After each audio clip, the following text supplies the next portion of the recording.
A man sentenced to life in prison with what seemed like no chance of getting out is now free.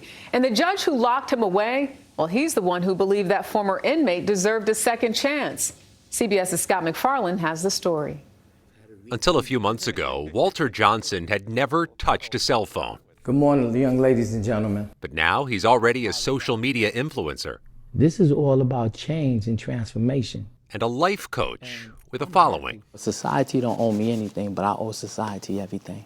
28 years ago, he had a different title.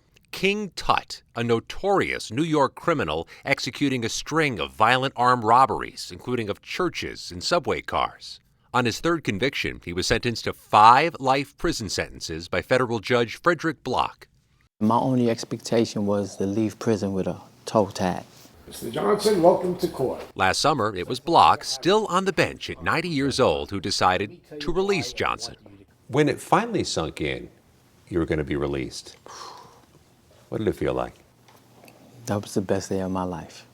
Now 61, Johnson was a model inmate during 3 decades in prison, mentoring, contributing, so much so it caught the judge's eye. We don't let everybody out of jail. People like you who are deserving, who've shown that they have rehabilitated themselves in jail, are the ones who we let out. In a landmark ruling, the judge acknowledged he was inexperienced when he handed down the initial sentence, and that the rarely used 1990s 3 strikes law, which required life sentences for some third criminal offenses, was antiquated and too inflexible. Using a new provision in the 2018 First Step Act Justice Reform Law, Johnson filed hundreds of pages of motions seeking early release. And with a letter of support from one of his victims, he succeeded. Everything was lifted that day, thanks to Judge Block. The Justice Department opposed the release, arguing Johnson's rehabilitation and remorse were not sufficiently extraordinary and compelling.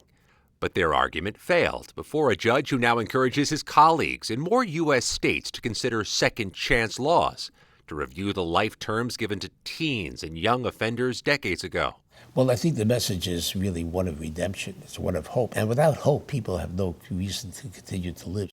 Scott MacFarlane, CBS News, New York.